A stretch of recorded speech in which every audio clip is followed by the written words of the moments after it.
How's going guys, welcome to the channel. In this video we are gonna see, what if Naruto got harem with Loona, Octavia and Stolas. Part 3. If you wants to see awesome fanfiction like this, don't forget to subscribe. Now let's get into the video. Konoha on top of the Hokage mountain. Naruto smiled as he wrote a contract while he listened to Loona and Octavia talking with her parents about what had happened over the last 2 days. Naruto had gotten out of the conversation after the first few minutes. Naruto looked at us when he heard the swoosh of the flash.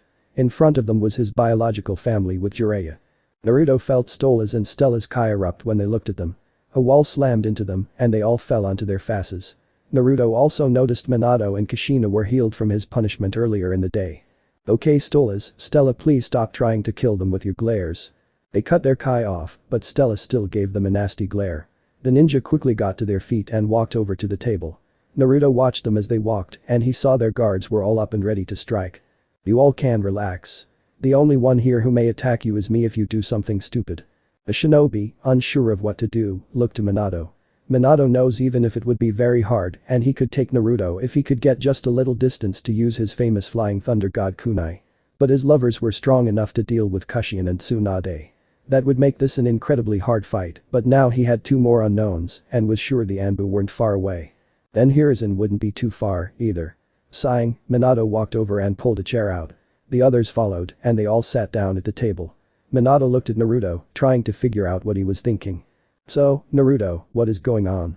Naruto hummed as he kept writing the contract. You wanted to talk and I have some work to do. Seeing the chance to settle this once and for all with you humans. And, seeing that you humans love to drag people who can fight in, I call in 2 of the strongest demons I know. Stolas is powerful but is more of a peacemaker if he can. Stella is a very skilled politician of the royal class and, from stories I've heard, is easily an overlord class fighter. Now, in all forms, we are equal. Well before, I was happy to let you keep the upper hand, seeing this is the human world, but not anymore. Stolas smiled at Naruto's words and Stella blushed slightly at the unexpected compliment. Minato frowned at that. If what Naruto was saying was true, then he'd been trying to do this by rules and norms they knew. Now, they had no idea what to say or how to act as they played with an even hotter fire. Stella then cleared her throat, getting the ninja's attention. Stella wanted to lash out, but Naruto had given her such a compliment, so she needed it to live up to it. As Naruto said, we're now on equal footing. Now, we've been informed of what you tried to pull when Naruto was so magnanimous. You'll find I'm not too so forgiving myself. Stella leaned forward and rested her chin on her hand as she glared at Kushina. Kushina glared back and Stella smiled as she laughed and sat back up, looking down at Kushina. All that aside, we're all here to have a discussion. What did you wish to talk to my soon-to-be son-in-law about? The ninja all looked at her and then at Octavia, who had a smug smile on her face. Kushina slammed her hands on the table as she stood up. Hell no. I will not let my son marry some filthy demon. Naruto, Stolas and Stella all looked at Kushina, ready to attack her. Naruto huffed, deciding to finish his contract once at home. Naruto snapped his fingers and they contracted and the pin vanished. Naruto looked at Kushina and leaned back in his chair. Shut up and sit down before I break your legs. Also, like I talked about earlier, you now have 2 strikes before I kill you. Kushina flinched as she looked at Naruto. She remembered what Naruto said when he talked about Kiba. Kushina shut her mouth and sat down. She looked down at the table, scared of her son's wrath being turned on her. The rest then looked at Naruto, about to yell at him for threatening his mother like that, stopped as they saw his eyes were a crimson red. Jiraiya decided to speak up this time as he looked at Stolas, hoping Naruto was telling the truth. Lord Stolas, I think we started off on the wrong foot. Stolas looked at Jiraiya with a smirk on his face. Oh? In what way? Insulting my son-in-law? Insulting my daughter? Or the fact that you tried to trick him into walk what seemed like a trap? Stolas spoke calmly and softly, but you could see the venom dripping from his words. Not knowing Octavia was his daughter, Jiraiya glared at Kushina and Minato was pissed. They just had to gather the clans and make this so much harder. Jiraiya sighed before he looked back at Stolas and spoke. I guess all of the above. Look, we know what we did to Naruto was wrong, but we had our reasons. Stolas and Stella both huffed as they looked at him. Stolas spoke up before Stella could start in on Jiraiya. And what may I ask was so important? And it's something as stupid as saying they need the training first or a prophecy. I will end this conversation right now and take us all back to hell. Jiraiya looked down and Stolas scoffed before he stood. He glared down at Minato, making him look away. You look at me human. Stolas slammed a hand down on the table. Minato listened and Stolas leaned over, reached across the table and grabbed Minato's collar. Stolas pulled hard on Minato's collar, pulling him out of his seat. Stolas got into Minato's face, and his eyes glowed red as he looked Minato in the eye. "You're a worthless bag of shit. You and your whore abandoned a boy at such a young age he didn't even remember you. You chose 2 dual rocks over an uncut diamond. I'm normally a very peaceful demon, but as a father I want to skin you all alive." Stolas threw Minato back into his seat and he screamed as the chair fell back. Minato slammed his head against the rocks and cursed as he started to get up. Stolas wiped his hands as he sat back down and interlocked his fingers as he looked at the ninja. Naruto, all the demons found themselves to have a little more respect for the owl. Stella, however, still didn't care for her husband and found herself looking at Naruto again without anyone noticing as they were looking at Stolas. Naruto cleared things back on topic. Stolas huffed as Minato got his chair back up and sighed as he rubbed the back of his head. Naruto spoke as he sat up. "All of that, I can guess it was about kuramas which I plan to take away sooner or later, so all that time will be meaningless. Kurama may be gone, but I can do something meaningful with that power. Uchiha of that power could create or evolve another demon. Besides, these two would kill themselves sooner or later. Without the soul it's only a matter of time before that power fades away or they lose control and kill everyone around them. That power also leeches off the body it was sealed in. It will take large amounts of chakra from the host to recreate what was used." Mito and Menma were scared to hear that. Minato and Kushina were shocked and understood why their kids could never control the power of the 9 tails. They'd been forced to fully close the seals, so all the power hadn't been used in years. Mito spoke up a few seconds later. "So that's why we were hospitalized after the last few times we tried." Naruto laughed as he looked at Mito before he spoke. "Humans were never meant to hold that power alone, Mito. Humans are fragile and weak." Naruto tapped his finger on the table as he looked at the moon. "Everything you thought had meaning or reason is nothing more than a justification to what you see as an action that must be taken. To convince yourself that what you've done is right, but that's all lies. In truth, all that is the strong justifying the right keeps the weak as a slave of a kind." Naruto looked Mito in the eye. "Tell me, Mito. How many people and countries have the land of fire destroyed in the name of the will of fire? How many families have been destroyed by the wars of these elemental nations? How many people have your father, mother, and godparents killed in the name of Konoha and its will of fire?" They all looked away and huffed as he looked at Stolas as he stood. "Stolas, please get everyone back to hell while I get our stuff." "Of course, my boy." Stolas stood and snapped his fingers. A portal opened and Imp walked out of the forest with Hiruzen. Stolas let them all go through before he stopped and looked back at Naruto. "Are you sure you want to stay here alone, my boy? I could call on some of my own demon horde to protect you." Naruto laughed as he burst into flames and returned to his human form. Naruto came out with a fanged smile and glowing red eyes. "If they try to stop me for even a second then I'll pile a mountain of corpses." Hiruzen felt the cold chill of fear creep into his soul. Stolas nodded before he walked through and closed the portal. Naruto then looked back at his human blood and his smile turned crazed. In the blind of an eye, Naruto had Minto and Menma in his hands. Minato, Kushina and Jiraiya looked back as they started to scream as red chakra was being forcefully pulled out of their bodies. "Stop your screaming. I've endured far worse." "Naruto, stop for God's sake." Kushina screamed as Minato and Jiraiya tried to rush him. But Naruto shot his tails out and threw them away as the last of his real father's power was left into 2 to leave them alive. But too small an amount to convert to more Uchiha. Naruto then looked at his mother as the red chakra quickly purified his body before it erupted as a golden flaming aura. Naruto cracked his neck and shoulders before he stepped on the mountain surface cracked open, blowing dust and stone away with each step as he walked to his Jiji. The aura faded away as he walked until Naruto returned to normal and stood before Hiruzen. "I'll be seeing you later, Jiji." Hiruzen was frozen to his spot as Naruto vanished. Hiruzen knew this was coming but wasn't sure how to treat it now that it's happened. He couldn't blame Naruto for what he had just done and wouldn't condemn his action. But Naruto appeared and quickly gathered their things. Naruto was floating with joy as he rushed to his bike and opened a portal on the compound's wall. Naruto started his bike, then rode through the portal and it closed behind him. His smile never left as he raced down the road heading for his palace. After a few minutes, Naruto turned hard and stopped in front of the house, seeing everyone waiting for him. Naruto was barely off the bike before Loona and Octavia jumped onto him. They rolled around for a few seconds before a gunshot rang out. "Okay, enough of that." Naruto snorted as Loona sat reverse cowgirl on him as yelled at her adopted dad. "Punk off, dad." Loona covered her mouth and Naruto laughed as Octavia got to her feet, a little embarrassed at her action. Loona got off Naruto and ran after Blitz as he ran off into the house. Octavia laughed and helped Naruto up before kissing his cheek and walking into the house to pick out her new house wing. "See you at work, Naruto." "Yeah, see you, sugar." Naruto waved to the imp couple as Stolas opened a portal for them to return to Pentagram City. Stella. Stella looked at Stolas as he spoke up. You said you had their money put away. Please take Naruto to get the money from both jobs. Stella nodded, happy to spend some time with Naruto. Naruto smiled, hearing those two as he started to walk with his bike. Just let me get my bike put away since I don't think Stella would like to ride on a moto. Naruto was interpreted before he could finish talking. I don't mind. Stolas and Naruto looked at Stella and then at one another as Stella walked over and sat down on the back of Naruto's bike. Stella crossed her legs and looked down at Naruto. I've seen you and those always riding around on this thing, so I've grown curious as to why you all like it so much. Naruto looked at her briefly before nodding and quickly pulling his leather jacket off. Naruto held it out to her. Stolas decided to get going before a mother-daughter fight could start. He opened a portal to his house. I can ride without it. Stella nodded as she took the leather jacket and put it on, then zipped it up to her waist, but they were too big. Stella tried to pull it up, but it wouldn't go up. She sighed and pulled at the edge of her dress to get a more comfortable fit. Naruto laughed with a blush on his face. This got Stella's attention, and she realized she was giving Naruto a show. Stella blushed and covered her chest. I'm not a showing for entertainment, you little pervert. Naruto jumped, scared as he backed away, hands up. I'm sorry. Stella was embarrassed that Naruto was staring at her waist as she tried to pull her top up. Naruto got on the back after a second and spoke. So? Where are we going? Naruto started up the bike and Stella wrapped her arms around Naruto's chest. At my family's estate.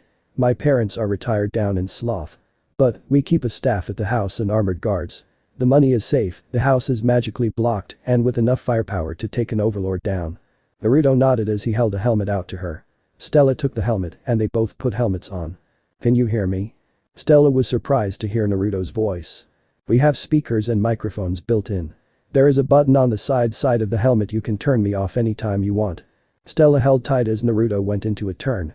Naruto noticed that her waist were pressed tight to Naruto's back.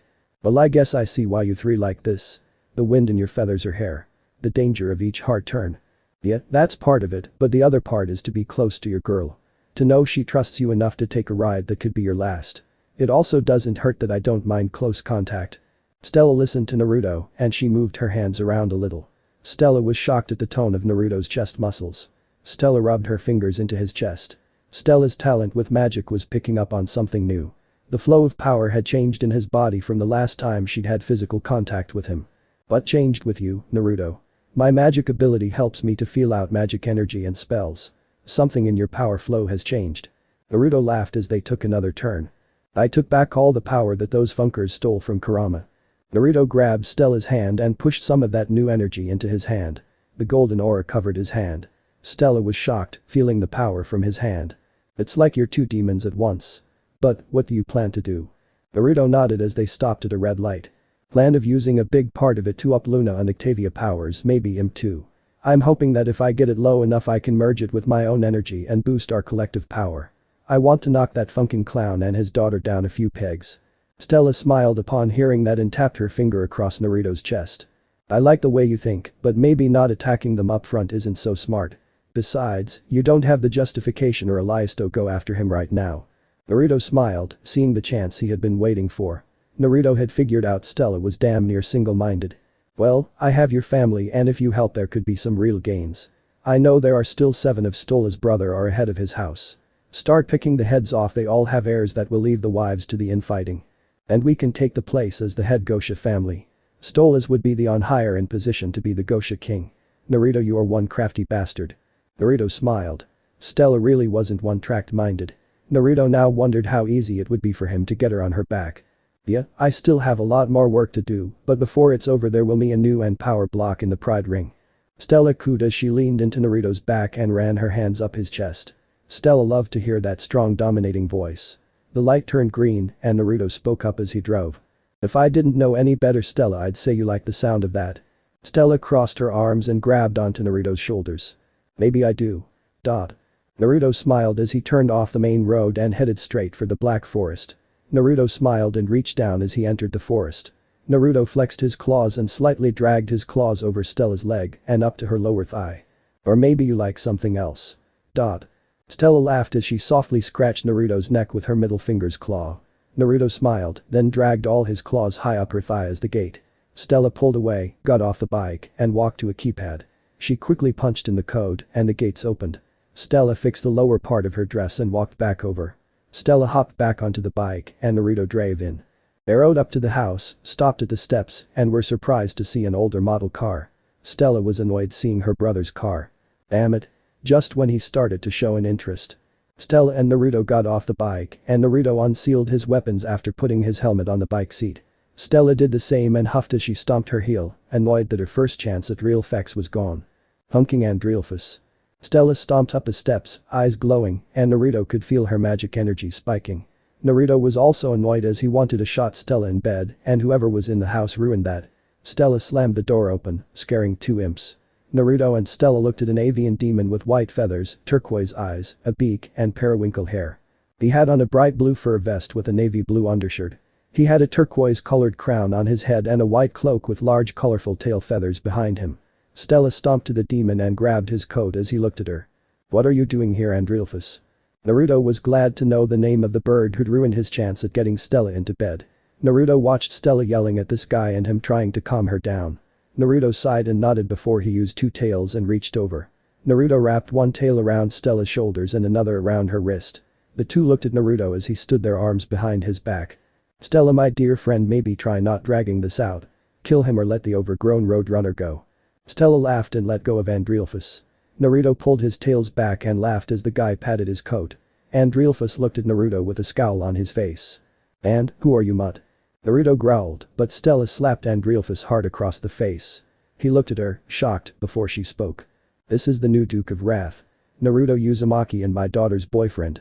Andrealphus paled and quickly dropped to a knee. "My apologies, my lord." Naruto huffed and then waved his hand.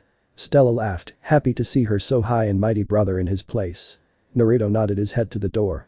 "I was brought here to collect some money I was owed and to talk about an alliance with the rest of Octavia's family. I've already owned Stola's house more than a few favors and preferential treatment. Now, my plan was to let your family into my inner circle as well.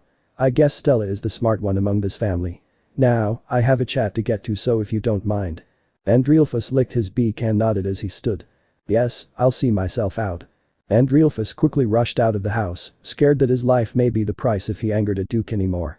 Naruto huffed as his mood was ruined and he wanted to go home now. "I'm sorry about my brother. Let's just get the money and I'll call a cart to take me home." Naruto nodded and followed Stella deeper into the house. 2 hours later. Naruto sighed as he put his footpad in a bar parking lot. Naruto got off his bike and growled as he looked at the nice-looking bar. Naruto sealed his swords away but left his guns out. As Naruto started to walk, he heard arguing. Naruto looked around and saw a group of succubus arguing with 3 incubus. Naruto spits on the ground to just leave and then fight until he sees the tallest incubus slap the tallest succubus. She had a beautiful shade of crimson skin with 2 horns with black tips. She had light red eyes and black lipstick on. On her back were a set of larger black wings. She had long raven black hair, a fishnet stocking shirt with a heart-shaped bikini. She had on a black skirt with some knee-high heels. She fell to the ground and held her cheek as she pushed herself off the ground. Naruto growled after seeing that. Naruto started over, hand covered in blue flames. "Hey." The large group looked over at him and they all froze as they saw a figure all of hell knew. They were looking at Naruto Uzumaki, the Duke of Wrath and the best upcoming fighters in hell. They all knew this guy was strong enough to garner the King of Hell's attention and give him a shot at the throne. When Naruto was close, he pulled his left revolver and shot the tall incubus that slapped the woman in the thigh. He fell to the ground screaming as Naruto used his tails to help the woman up. Naruto then used his tail to pull the woman close to him as the group shivered in fear. He also felt her body with his tails. She had large hips with a heart-shaped face with a rack that was damn near the same as Octavia. Knowing what he could do, they ran, leaving the screaming incubus before shooting him in the head. Naruto holstered his gun and looked at the woman he just helped. "Sorry, but I hate people who treat women badly or hit them." The woman laughed a little, her fear of death slowly fading. The woman seemed to realize Naruto had no interest in hurting her, only the new guy that hit her. Naruto let her go after a second and slipped his hands into his pockets. Naruto sighed before he spoke up. "So want to tell me what that was about? Maybe give me your name so I don't have to call you Miss or Lady." She laughed before the fear was fully gone. "My name is Kiki and that was the crew me and my boss were trying to set up. She's Verasika Mayday, the up-and-coming pop star and most requested model for Hell's Hottest Hotties." Naruto was shocked that he'd just found the succubus he'd been interested in looking into after seeing her photo. "Ah, I know who you're talking about. I don't know too much since I don't much care for fame or glory. But, why is she making a crew at this point? Kiki licked her lips as she looked up at this man. Kiki and Verosika both had a very rare ability amount only the succubus. They could feel the power of a potential partner of the opposite gender, but touch. What Kiki felt was crushing and burning hot to the touch, yet was so gentle and relaxed at the same time. If the overlords were known as the powerhouses of hell, then this Duke was unchallengeable to all but the greatest of the demons of hell. He seemed to have two energies or natures slowly merging into one. Naruto smiled as he patted her shoulder. Well, I'm glad I helped now I'm off to get a drink. Kiki laughed as he crossed her arms under her impressive bust. I'll buy the first one as thanks for the save. I'll even introduce you to Verosika, she'd love to meet you. Kiki's words dripped with lust at the end and Naruto blushed a little as he looked at her. Miss, I'm in a committed relationship. Kiki smiled as she moved a little closer and reached out and touched his arm. Verosika and me can talk her into it. Naruto laughed as he spoke again. Them? Kiki looked at Naruto and he smiled as she moved her hand from his chest. I'm with two girls and I love them. My loyalty isn't something that will waver that easily. Kiki laughed and stepped in, then pressed both hands to Naruto's chest. She was about to speak before a voice called out. Kiki, no fire. They looked at the door and saw Verosika Mayday holding a beer. Verosika had come out to find her girlfriend and found she's caught Naruto Uzumaki, Duke of Wrath of all demons. Verosika smiled as she threw the beer away, no longer caring about getting drunk for the moment. She smiled as she looked Naruto up and down. The TV and rumors didn't do him justice. Verosika stopped and looked up at Naruto's sharp glowing red eyes. Damn, you are a lot bigger in person. Naruto saw Verosika wasn't dressed like he'd expected her to be and something seemed off. She was dressed in normal revealing clothes. She wore jeans that hugged nicely and showed off her perfect peach-shaped face with some black heels. She hands on a dark purple tank top that showed mammoth-sized tits that beast out even Stella's, almost the same size as the funking queen. Her long pink hair was tied back into a braided ponytail. Her horns were pink with black tips with a smaller set of bat wings. On her area was a tattoo with a name completely blacked out. She was also almost as tall as Naruto, standing at 6 feet. Naruto was 6'3" and Verosika stood at an even 6 foot. And I didn't know you were prettier in normal clothes. Verosika blushed and nodded as she looked at Kiki, knew she had the same ability, and saw how she was acting. Kiki never showed interest in most males beyond overlords. Verosika touched Naruto's arm as he tried to step back and her eyes shot open wide. She pulled her hand back as it felt like she just felt two crushing energies. Both incredible power, but were the complete opposites of each other. One crushing and hot like fire, the other like a cold gentle stream.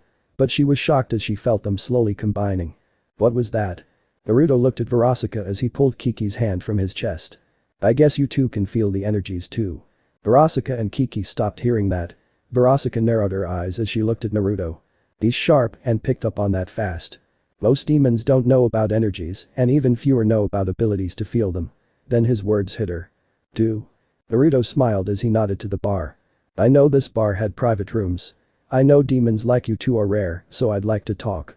Kiki and Verosika looked at one another and they smiled. Verosika and Kiki had just hit the jackpot. This Duke was willing to give them an ear. This could take Verosika from the top 20 to the top 5 in hell. The three quickly walked into the bar. Naruto was out front to try and keep the two from grabbing him. Sure, they were hot as funk, and sure, he would funk Stella earlier, but these two were completely unknown to Naruto. Sure, he'd heard rumors of Verosika, but never about Kiki.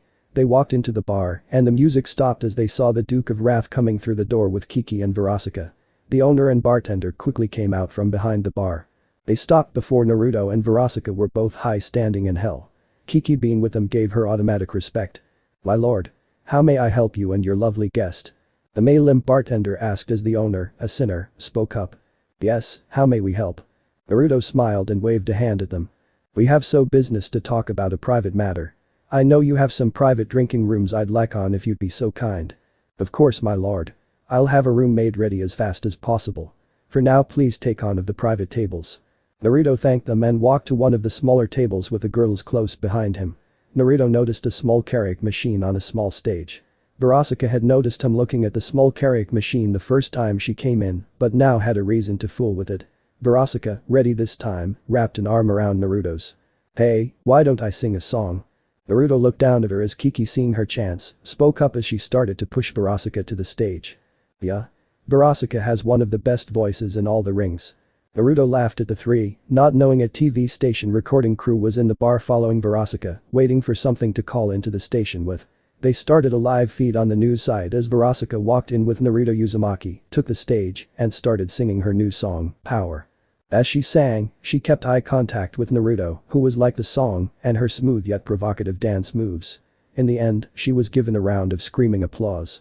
Verasika waved to the crowd and blew a few kisses to the crowd. Naruto clapped before Kiki gave Naruto a shove as Verasika got close. Naruto looked down at her, and Verasika spoke up. "Hey, Wrath, why don't you give it a try?" Naruto Verasika laughed as he waved his hands. No, I don't sing."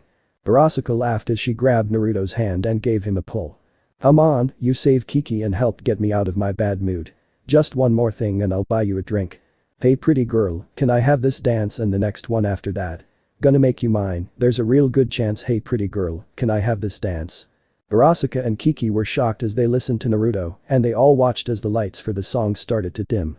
His hair and tails turned golden with the nine tails aura with light orbs slowly coming off his tails, lighting the bar as he walked off the stage, getting in the flow and wanting to put on a show for the fun of it.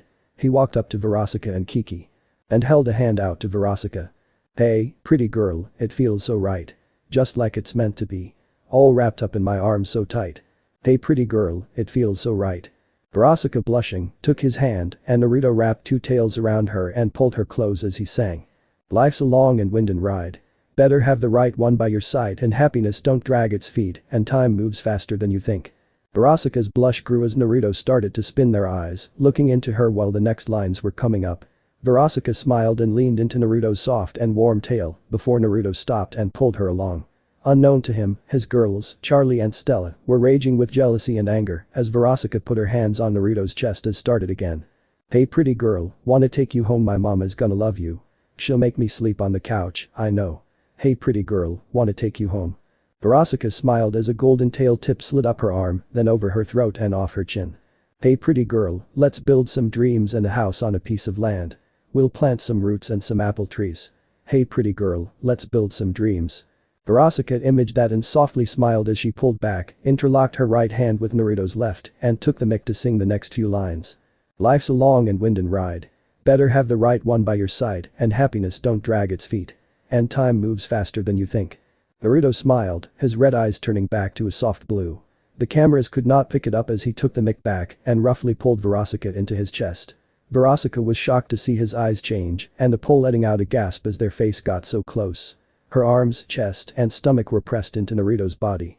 All the women in hell wished they were her at that moment, but his girls jumped up, yelling at the TV for him to let her go. But both wished it was them she was holding like that. "Hey pretty girl, you did so good, our baby's got your eyes. And a fighter's heart like I knew she would. Hey pretty girl, you did so good." Verasika's soft pink face was a bright red as the idea of having a young baby with a mix of their features in her arms. Naruto let her go and took a few steps back as he sang the last few lines. "Hey pretty girl, when I see the light when it's my time to go. I'm gonna thank the Dark Lord for a real good life and a pretty little girl and a beautiful wife." Verasika had hearts in her eyes, along with almost everyone another woman who'd watched the live viewing. Kiki also had hearts in her eyes and watched Naruto's tails, hair, and eyes return to normal as the last music faded. As soon as it did, all the women in the bar jumped up, screaming Naruto's name and calling for him to do another song or asking him for a date. As the light returned to normal, the light orbs Naruto had made faded out. Naruto laughed and then felt a chill run down his spine.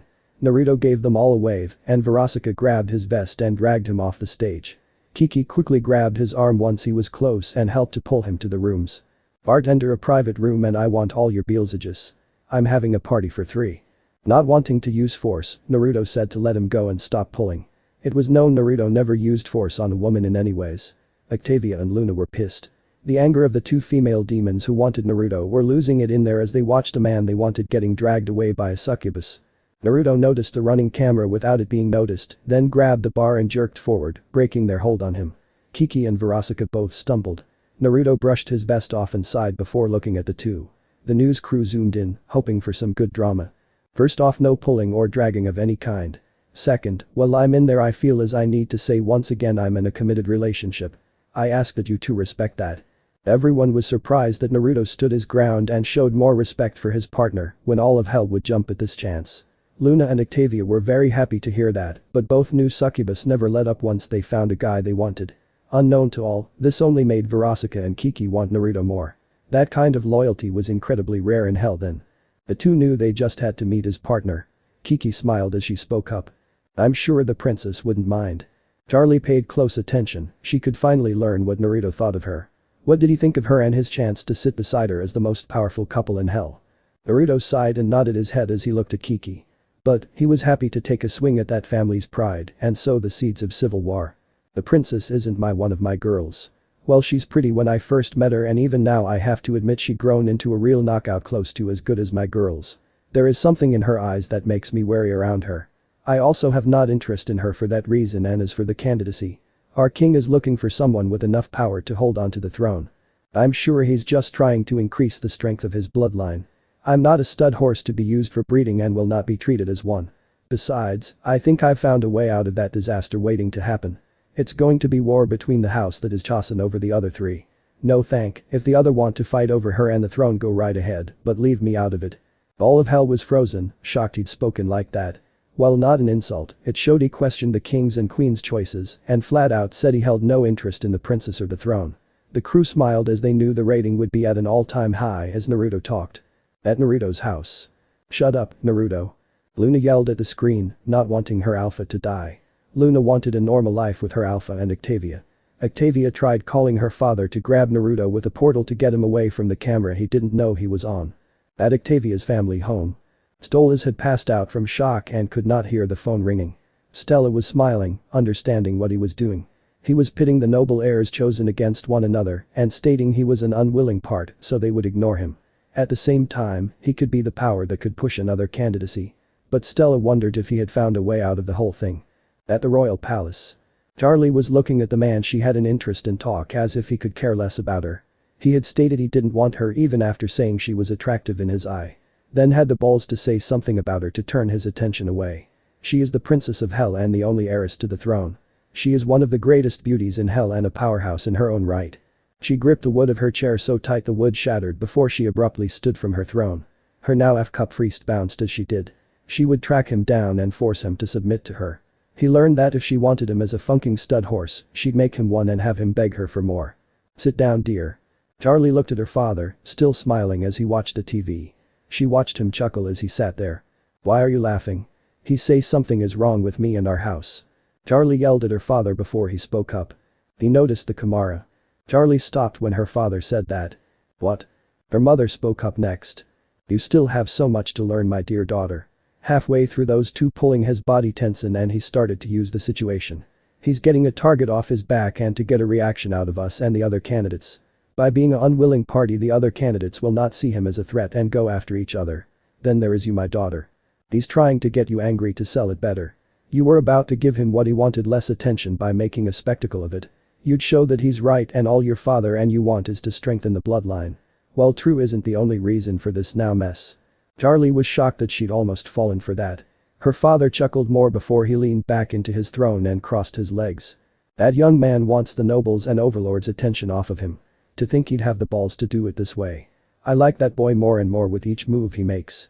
And now he's put our house in the position where we have to admit he's right or we let it play out to see his hand, which makes us look weak. He's checked me in the games of politics. He's put himself in position to put us in checkmate, yet he didn't put more. Lucifer hummed as he crossed his arms and rubbed his chin as he started thinking. Is much more cunning than Kurama when it come to political games. But, he didn't want to finish the play. Why leave us room to move?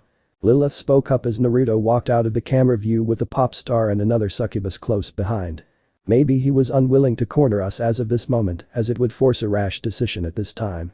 I can't help but wonder what he's thinking, as I would have gone for the win right away. But, we have something he wants. Charlie looked at her mother, then it hit her. She grabbed her hair and yelled as she messed up her hair. Her mother and father looked at her as she pulled her hands from her hair and slammed his fist onto the arms of her throne. Her horns came out and her teeth turned into fangs as she looked at the TV as the feed cut off. He bluffed and made it seem like he had a way out of becoming my husband now. We must admit he can get out of it or use force to make him do what we want. But, if I let him out of it, it will show I'm a weak heiress who can't command a single demon. But, if we use force, it seems like a desperate action to keep him under control. Charlie growled, flames in her eyes, then she smiled as a dark look overtook her face. Lucifer and Lilith at one another before their daughter spoke. Call him to the castle, father. He's going to learn who he's playing games with. Lucifer smiled, seeing that two forces of nature could be about to clash. But knew that letting them clash now would be too damaging with both fightings. Sorry, but not now, my dear. You're angry and Naruto's got some kind of plan which I want an idea of before any kind of fighting. Charlie frowned, her demonic form slowly fading back to normal. She crossed her arms and sighed as he leaned back into her chair. Very well, father. But letting him run wild could do more damage to our reputation. Lucifer understood her as Naruto was naturally cunning and good at fighting. The first was annoying at times, but the second was very worrying. Naruto was vulnerable to hell, but if he kept growling stronger and if he were to unlock that power, even Lucifer would have a much harder time controlling Naruto. Then there was the bigger problem of Naruto having girls. If that were true, Charlie would not be a head wife if things went as Lucifer wanted. Lucifer had considered this candidacy thing to show he was being fair. He just wished he'd offered Charlie's hand to Naruto outright. A lot of this trouble could have been avoided. Dear husband, maybe we should turn the table. Charlie and Lucifer looked at Lilith as she spoke before picking up a glass of red wine. She smiled before she took a sip and then spoke again. That young man wants out and is trying to back us into a corner to get out of it. Lucifer, you wanted to give that boy everything you think he and Kurama are owed. You also wanted to set it up so it looked like you fair for the other high noble families. Naruto's two main worry seems to the infighting that this will cause and these girls of his. One of which I'm sure is the daughter of Stola's house. The other I'm sure is that hellhound we meet when you gave him the hat. All of them are about to be 17 and old enough to marry in hell. Maybe we should have the four fight it out. Maybe some pain will make him understand that we rule hell until Charlie marries. Naruto needs to learn that you don't call us out. Lucifer and Charlie smiled at the idea. Back at the bar in the large private room. Naruto smiled as he sat on a couch on one side of the table with Kiki and Verosika on the other. On the table were 5 large bottles of Beelzebub. Verosika had grabbed a few chilled glasses and ice from the small fridge in the room. Naruto hummed as he grabbed one of the chilled glasses and a few pieces of ice and dropped them into the booze. Naruto sipped at his drink, same with Kiki, as Verosika slammed back her cup. Naruto and Kiki looked at her and both worried for her as she reached for the open bottle. Naruto grabbed it with a tail and poured her half of what she had before. We're here to talk, Miss Verosika. Not for you to get completely drunk. Verosika blushed and laughed as she rubbed the back of her head before she nodded. Right, and thanks, Naruto. Naruto nodded and gave Kiki a quick refill as well. Thanks, Foxy. Naruto laughed and blushed a little before he finished his own cup. Naruto sat the cup down before he crossed his arm and leaned back into the couch. Now, as we were talking about not too long ago. I also can sense energy, but unlike you two, I don't have to have contact. I can feel how strong someone is and where they are. Verosika and Kiki were surprised to hear there was a better version of their ability. They watched as Naruto held up 3 tails, engulfing them in flames. One was a bright red, bright blue. The other was those golden flames from the stage. But they noticed small golden flames inside the other flames. Verosika and Kiki looked at the flames. The golden flames came from the humans that stole the former Duke's power. I reclaimed it and it's slowly merging with my power since it has nowhere to return to. But I'm not going to keep all the power to myself. Verosika and Kiki looked him in before the flames went out. Naruto's tails fell back down onto the couch and smiled as they too looked at him. Would you two like a cut of that power? Their eyes widened and Verosika stood and slammed her hands on the table. Are you being for real? Naruto laughed and waved her down with a hand. Yes, I am. Verosika, Kiki, I know that you succubus and incubus demons don't have the ability to create your own demon energies. I also know that's why your people do their best to work for or marry sinners with higher energy levels. Sure, your lustful natures are bounds for most. But that's also bad for you at the same time. The succubus frowned as they looked down. Yeah, a lot of us start losing it once our partners cut us off from their energy which we normally take during fex. We can't take it by force so we evolve to get it through fex of any kind. But the energy can be given freely without the need for fex, but that's not as much fun. Naruto nodded, remembering the books he'd read. Yes, I've heard during pregnancy your lust and need for energy can be rather troublesome to control. Kiki blushed as she looked away and Verosika reached across the table, grabbed Naruto's vest and pulled him close to her face. Are you lying to us? Naruto laughed and nodded his head as he stood up. Miss Verosika, I am always a man of my word, just tell me how and I'll happily give you a cubic. Before Naruto could finish talking, Verosika pulled him back down, still holding on to Naruto's vest. Verosika pulled him down into a kiss, shocking Naruto before he felt her start pulling some of Kurama's power out of the reserve. Verasika had her eyes closed, but Naruto's eyes were open. He saw her body start glowing with a golden aura. Her pink hair turned a bright gold with red and black bangs, and she grew slightly taller. And her body became a little more slender, her curves became more pronounced. Her clothes tightened, and the jean moved up her legs and stopped at the middle of her foreleg. And her tank top pulled up and showed her stomach off and the underside of her friest. Verasika broke the kiss and opened, her eyes had turned into a very dark rose pink. Verasika was surprised as she was now eye to eye with Naruto. Then looked down at her body and couldn't believe what had happened to her body. She must have evolved a little from the energy. She looked back at Naruto and was shocked to see he was fine, even after she'd taken a huge amount of energy from him. "How are you still standing? I took so much energy from you." Naruto smiled as he wiped the lipstick off his lips and stepped back. "I'd say you took about 5% of Kurama's energy. But a heads up would have been nice." Verasika laughed and blushed as she rubbed her arm as looked at the floor. "Yeah, sorry. But I don't think you know what just happened." Verasika spoke as she pulled her hair around and saw the golden flame-like hair with red and black tips. "Did you evolve somewhat?" Verasika and Kiki weren't shocked. He knew that some demons like them could evolve from gaining more power. Naruto looked Verasika over and smiled before he spoke up. "They'll say you just became an overlord class Sukups, right?" Verasika and Kiki were surprised that he had a good idea of Verasika's strength. Kiki, wondering what his energy would do for her, stood up and walked over to Naruto. She was a good head shorter and smiled up at him. "My turn." Kiki yelled, then she grabbed his collar and pulled him down. She saw his mouth open and then pulled him into a full-on tongue kiss, unlike Verasika, who'd just done a lip-to-lip kiss. Kiki, the more forceful succubus, shoved Naruto back onto the couch as her hair turned a bright blue with red ends and golden bangs. Her body grew out in her curves and bulked up some, but she was still more feminine, with a set of abs coming out with some muscle growth. Kiki could feel her boots, skirt, and top all grow tight, and she broke the kiss as she broke the kiss and sat down on Naruto's lap. Her eyes had turned a bright red like Naruto's own, and she held a hand to her cheek and had her other on his chest. "Oh, I'm not letting you get away." Kiki looked down at Naruto with so much lust in her eyes. Naruto gulped as he locked eyes with her. Those bright red eyes stared down at him like he was prey. "Hey. Kiki, don't hog him." Naruto looked at Verasika, who looked at him with just as much lust. "Now girls, I told you both I'm in a committed relationship." Kiki smiled down at Naruto.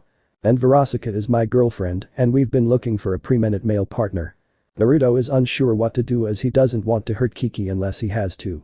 Naruto, thinking fast, grabbed her with one of his tails and pulled her off him. He forced her to sit on the couch and Kiki groaned as she rubbed her thighs together, annoyed that Naruto had stopped her. Naruto looked over at Verasika, who was looking at his other 5 tails. "You're not going to sleep with us, are you?" Verasika asked with some annoyance in her voice. Kiki, hearing what her girlfriend said, spoke up. "There is no way we're letting you out of here." Kiki yelled as she kicked her legs around and struggled to get free. Naruto sighed before he stood up and unsealed a stack of cash. But there was a card at the bottom of the stack Naruto would regret giving her.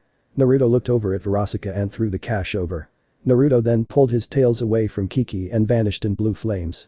Verasika and Kiki growled at losing a funking elite like him, and Verasika threw the cash on the ground. While she was happy he paid for the room, she was pissed as she and her girlfriend now wanted it.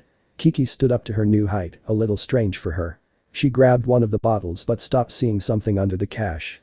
She leaned over and grabbed the cash and pulled the card out. Verasika looked at the card and the two smiled as they read it. IMP Hellfield Agonit. Name, Naruto Uzumaki. Job specialties. Fighting sinners, bodyguarding, and high-class assassinations. Verasika and Kiki smiled, seeing that Naruto must not have known the card was there and the address was at the bottom of the card. They were far from done with him, and come tomorrow, they would not let him get away again. But Naruto. Demons were out in the parking lot talking about what had happened in the bar. A few were even admiring Verasika's car and Naruto's bike. A young female imp looked over the bike with a critical eye before blue flames erupted in front of her. 2 other imps grabbed her and pulled her back as the flames died. Naruto stood there with his arm over his lips, quickly getting the lipstick off, not wanting rumors to spread. Naruto looked around, seeing all the demons looking at him. Naruto, already a little annoyed, yelled out. "The hell are all of looking?" The demons were afraid and scattered, unwilling to risk the wrath of the Duke of Wrath. Soon the parking lot was cleared and Naruto got on his bike and quickly pulled out. Naruto didn't want to risk those 2 coming out after him. As he rode, his phone rang, and it was a normal ringtone. Not the songs he'd set up for all his personal contacts. Naruto tapped, pulled his phone out at a red light, and saw the royal family crest on the screen. "Aha, I see, so they're taking the bait. But, how did they get my number?" Naruto picked up and he heard Charlie as soon as he did. "Hello, Naruto-kun." Naruto huffed upon hearing that but was covered as he revved the engine and sped off. "What can I do for you, princess?" Naruto's tone was respectful, but it was somewhat forced. Charlie laughed a little in a soft tone, something Naruto put Naruto on guard. She spoke after a few seconds. "My father and I have decided it's time for my husband to be chosen and we're going to have you four fight it out. My father is sending out letter to the other, but I'm personal calling my favorite and invite you to the battle tomorrow." Naruto smiled, knowing his bait was taken. "Very well, princess, what time do I need to be there?" "8 am sharp, the fight will start at noon." Naruto knew taking a swing at them would get a fight going. Now he just had to beat the hell out of the others and then get that funking king into the ring. Naruto wanted to see how he measured up to the clown. "Understood, princess." "Naruto-kun, you can call me Charlie or maybe a pet name seeing as I hope you win tomorrow." Naruto felt that wary feeling again before he spoke up. "Let's wait and see, princess. You never know, there may be someone who's tough enough to beat me." "Ah, come now, Naruto-kun. I know you'll fight, knowing your reputation as one of hell's best fighters in hell will be lost if you lose a fight." Naruto growled at that. Everyone in hell knew Naruto was the best fighter of the new generation, not one of the best. He was going to prove that was true without question. On the other end of the phone, Charlie smiled as she heard the growl from Naruto. She felt like she was getting even hearing that. Charlie had pride in her family and her body, which Naruto had taken a shot at. So she attacked part of his pride. Charlie leaned back on her bed and spoke again. "I'll come and collect you myself tomorrow, Naruto-kun." Charlie smiled, heading another growl, knowing her love interest was getting pissed off. She didn't know why he was so mad that she was using the kun at the end of his name. But now, she had something to get under his skin. "Thank you, princess." Charlie laughed and smiled wider as she looked at her roof. "Well, have a nice night, Naruto-kun." Charlie hung the phone up, got off her bed, and walked to her large closet. She fixed her shirt and sleep pants as she walked into her closet. She hit the lights, looked around, and smiled when she saw some of her more revealing dresses.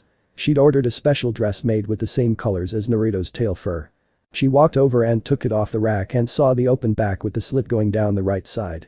She smiled as she walked over to a standing mirror, held the dress to her stomach, and looked at herself. "Of this will make the point of who I want to be with." Charlie had been watching Naruto with her family's spying magic and saw his actions and his life and learned what had happened to him after they first met. Naruto had the power to be the king. He had gained a reputation for striking fear into the hearts of demons and angels alike. He also had a gentle and humble side that was rare in hell, which is what Charlie liked most about him. Naruto had been kind to the softer sinners who'd come to hell due to actions of rage or desperation. He was also kind to native-born demons, even seeing some money to Wrath to help struggling farmers for the last 2 years. He'd ensured the money stayed clean and the farms improved. Food quality had risen sharply, and supple had become more stable after he'd talked to the major who'd handled the day-to-day, while Wrath had no duke. He's already made moves for his takeover much easier. Charlie frowned when she thought of his estate on the Pride Ring. Her spy magic didn't work there for some reason, so she knew she'd have to go there herself. But Naruto wouldn't willingly let her in that estate, and she couldn't blame him. Naruto thought something was off about her, and he was right. At times, she had a much darker nature that got away from her occasionally. But she'd never admit to it. She sighed before her door opened. Charlie walked out of her closet with her dress and saw her mother and father walking into her room. "Charlie, my dear. Did you call your little crush?" Charlie blushed as she looked at her father, then puffed up her cheeks. "Yeah, but keeps calling me princess, he won't call me by name. And he doesn't like me calling him Naruto-kun. I thought that it was normal for a future wife to call her husband to be by that in his nation." Charlie walked over to her bed and sat down, still holding the dress. The parents walked over and sat beside their daughter, knowing something was wrong. Lilith spoke up as she put a hand on her daughter's back. "What is wrong?" Charlie sighed before speaking. "We all know Naruto is the strongest fighter in hell, not counting the sins and you guys. We know he's going to thrash the other heirs tomorrow, and you know they'll never live it down. Then, what if he never wants me around? What if he still refuses to live with me or even touch me?" Lilith and Lucifer both frowned at this. But they knew it was a real chance. Naruto had made a point to keep his distance from all of them, even when they'd given his head. Lucifer huffed, his smile dropping as he looked down at the floor. "Yeah, that's my fault. I should have done this differently. But, I wanted to show I was fair, and now the man you want doesn't trust." Lucifer stopped as he looked up and his smile was back. "Dad?" Lucifer stood up and pulled his phone out. "I'm going to send you two off alone for a month a week from now. You'll be in the same place no matter how much he wants to be away. I'll set you two up on one of our family's smaller private yachts." Charlie smiled, knowing that some time together could help. One day later. Naruto sighed as he sat in the car across from Charlie. Naruto was annoyed that she didn't let his girls into the car and forced them to wait for a car. Naruto-kun, what's wrong? Naruto's eye twitched before he looked Charlie in the eye and crossed his arms. You made my girls wait for a car. You showed up and just walked into my house and grabbed me while I was getting dressed. Charlie laughed as she rubbed the back of her head and looked away. She blushed, remembering seeing Naruto with nothing but his underwear on. Charlie hadn't seen a man like that before. Yes, and I was lucky that you stopped Lady Octavia from shooting me as she burst out of the bathroom. I didn't know she liked handguns. Naruto huffed and looked out the window behind Charlie. Naruto wouldn't admit it, but he did like what Charlie was wearing. She had opened a dress with an open back with a slit going down the right side. She had on black heels with her hair left hanging free. She had some light red rose lipstick on with light makeup on. Naruto hated that such a beautiful woman had such a dark aura. Hey Naruto. Naruto looked at Charlie and saw she was looking him in the eye, something very few ever did. Charlie got up from her seat and then moved over and grabbed Naruto's when he tried to move back. Naruto wanted to stop her, but he knew if she returned upset or crying, her father and mother would be on him in a second. Charlie held him still as she sat down beside him. They had at least 2 hours until they got to the old arena of pride. The new one, they feared, wouldn't stand up to the power that was about to be thrown around. Charlie wrapped an arm around Naruto and pulled it onto her side. Why do you hate me? Naruto looked at her, and she held his arm tighter. Naruto saw her eyes still had that dark look, but they seemed more tame. Seeing that, Naruto relaxed slightly as he leaned back into the seat. Charlie, seeing that, smiled, guessing he was giving her a little ground. Naruto sighed before talking, his tails moving to the other side, away from Charlie. Charlie, I don't hate you. But that dark feeling reminds me of when I was a child. Charlie looked confused and remembered this woman didn't know his past. Naruto rubbed his eyes before nodding, using 2 tails and reaching over to the small fridge across from them. He opened it, took 2 waters out, and spoke as he dropped one in Charlie's lap. We got 2 hours, so I'll give you a brief rundown of what happened to me and made me this way. Charlie nodded as she touched Naruto's forearm, trying to comfort him. Naruto spent an hour explaining his early childhood and opened his shirt to show her some faded scars.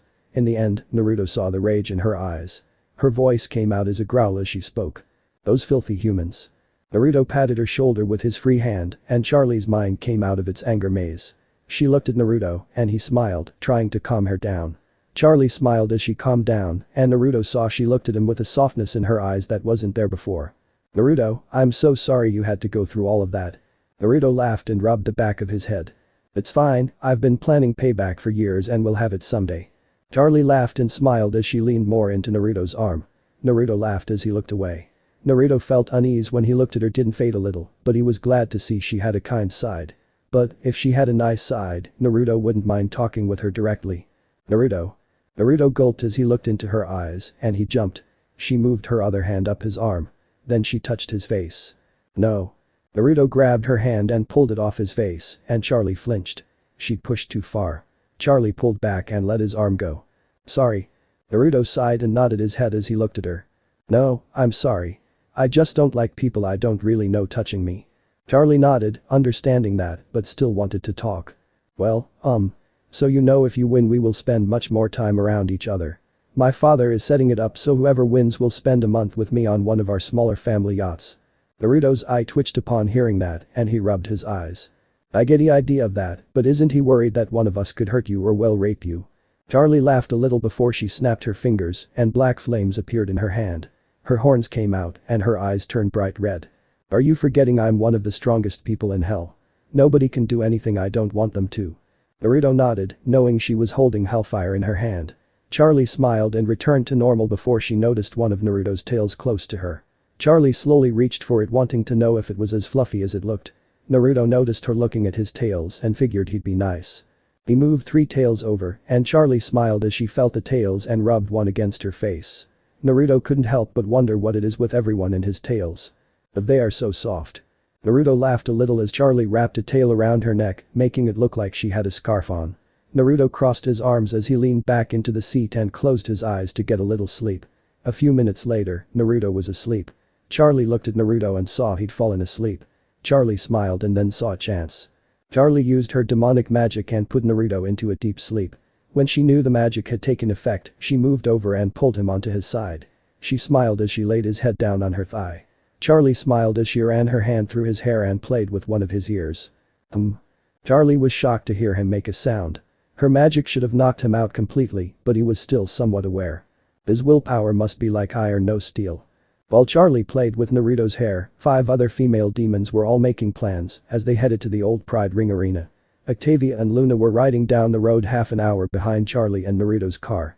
The two were ready to kill after watching the princess order Naruto into a car.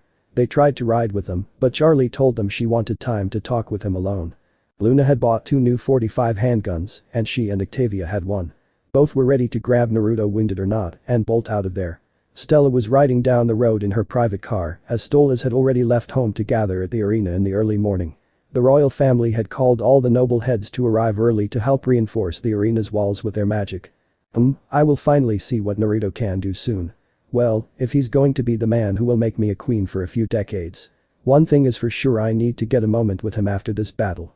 A dark smile crossed Stella's face as she imagined Naruto as the king of hell and the man she would have as her lover. She'd have to kill Stolas off and have Naruto and Octavia take the thrones of the Gosha as well, but those plans could wait. In the last car at the back of the little line were Kiki and Verosika. News about their new looks and the rumors that started at the bar had gotten out. Verosika and Kiki hadn't said anything about it.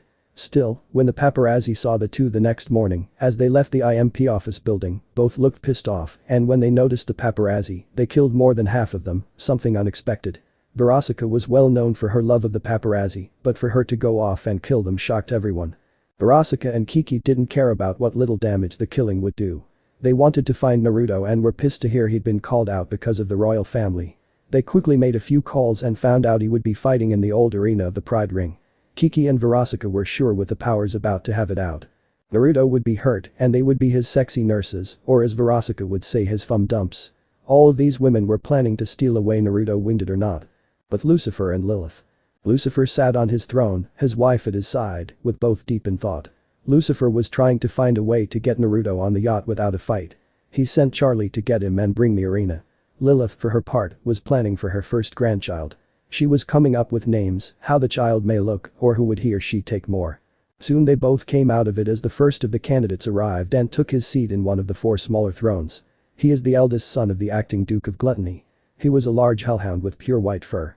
He was in a light gray suit with bright yellow eyes. He had a long head of white hair with his tail brushed out.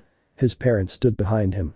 He looked like a copy of his father, and his mother was a pure white hellhound with ruby red eyes. Lucifer smiled as he spoke. "Ah, Sir Razor Claw, Lady Crimson Claw, good to see you." The father and mother looked at their king, both gave him a bow. Lucifer then looked at the son. "Good to see you again, young Alexander." The smug hound stood back a small bow before he sat back down, waiting for his chance to take the throne. Next came in was the acting Duke family of Sloth. Both were goat demons. The wife was short and chubby with round curves and small horns on her head. She was in a fine black dress with a black gem necklace around her neck. Her eyes were soft green eyes which went with her light teal-colored fur. At her side was his husband, a large goat demon of 7 feet dressed in a pitch black suit that clashed with his blue fur coat. His horns were larger and spiraled back with a black patch between his horns. His eyes were neon green and they gave a quick bow to the royal couple. Lucifer looked at the hire and frowned, seeing him playing on his phone.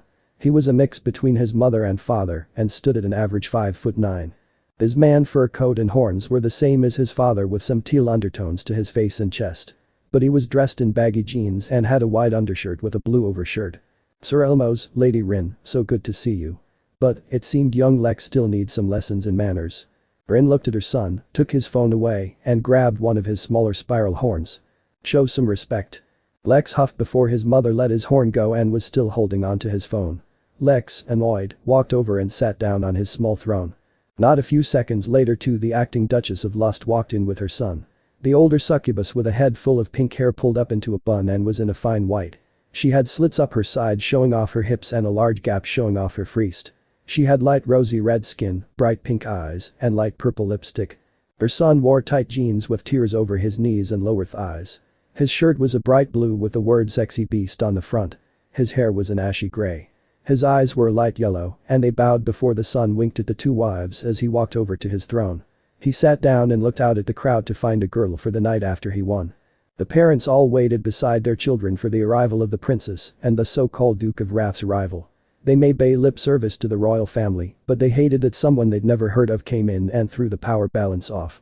They were used to being able to push the Wrath ring around, but now they couldn't because the political backleash would come back on them hard. Mom, Dad. Charlie walked in with a bright smile, and all the heirs and the parents looked at her as she walked in. Naruto was behind her, walking in while yawning and showing off his impressive fangs. Even half asleep, Naruto was radiating power and intimidation aura. Then they all noticed the color of her dress. It matched the new duke's fur color perfectly. The heirs and parents all frowned, seeing the obvious favorite. The hounds growled, the goats grunted, and the incubus and his mother sneered, but then they all remembered what he said last night. He had no interest in the throne or the princess, so they wondered what he was doing here. Lucifer wanted to make a little show stood and walked over to Naruto, shocking all the high-ranked demons. These made it even more clear who the favorite was. Ah, Naruto. So good to see you came. Naruto, realizing what Lucifer's game was, snorted before he crossed his arms. He'd play along for now. Not like I had much of a choice. You sent the princess to get me herself. If I didn't show, you would have come knocking next. Lucifer smiled wider, seeing Naruto had seen what he was playing at. Lucifer laughed as he patted Naruto's shoulder and pulled his arm back. All the nobles in the room were shocked as they watched the show before them. This kid was staring their king in the eye and talking to him like he was equal. He showed no fear of the king of evil. On the side, Charlie and her mother knew what was going on. These two were putting on a show and sizing each other up. Then suddenly, the two unleashed their power. The ground shattered around them, and the large window that blocked the crowd's view of them was blown out. All the demons in the room were thrown back, and the heirs looked at the monster they'd have to go up against. Naruto was covered in golden flames with blue flames on his hands and feet with red flames at the tips of his tails. Lucifer was covered in a dark aura, and his smile looked like the Reaper himself was looking up at Naruto. Then as suddenly as it started, the two stopped, and Lucifer laughed a little more as he looked into Naruto's crimson eyes. Naruto, you will fight them 3-on-1. It's clear in a 1-on-1 you'd kill your opponent too quick otherwise. Naruto huffed before speaking. I think you got the wrong idea here. I'm here, so I don't have to have you on my fast for the next 100 years. And your daughter said I was one of the best upcoming fighters in hell. I am the best in hell, and I figured if I killed whoever you were sending to me, that would prove it. Naruto turned and walked over to the down throne, then picked it up with 4 of his tails before sitting down. He then looked over the other nobles as they picked themselves up. Even all at once, these fools won't last too long. They all looked at him. They felt fear run up their spines as they looked at his glowing red eyes. Alexander, fighting his instinct, growled as he stood up and tried to glare Naruto down. What do you mean by that? Naruto hummed as he looked at the hound and smirked, showing some teeth. Simple Omega. Alexander's hair stood on end from anger as he looked at Naruto. His claw came out and he was ready to attack Naruto, forgetting his fear from a minute ago. Naruto smiled before holding up 2 fingers. 3 red puffs of smoke came up from beside him. Once it cleared, everyone was shocked to see 3 more Narutos standing at his sides. These are called shadow clones. They are solid bodies that can fight. This jutsu allows the user to create 1 or more copies of themselves. The user's chakra is evenly divided between themselves and their clones. Creating 1 clone will give it half the user's chakra, creating 2 clones will give each a third of the user's chakra, and so on. Depending on the user's chakra and how many clones they make, this rapid depletion of their reserves can be dangerous.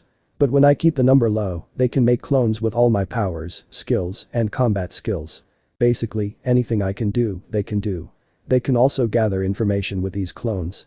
Anything they learn, I gain the knowledge once they're destroyed or I dispel them. When I don't need more skilled clones, I can make about 500 clones. Lucifer, Lilith, Charlie, and the nobles were shocked to hear that.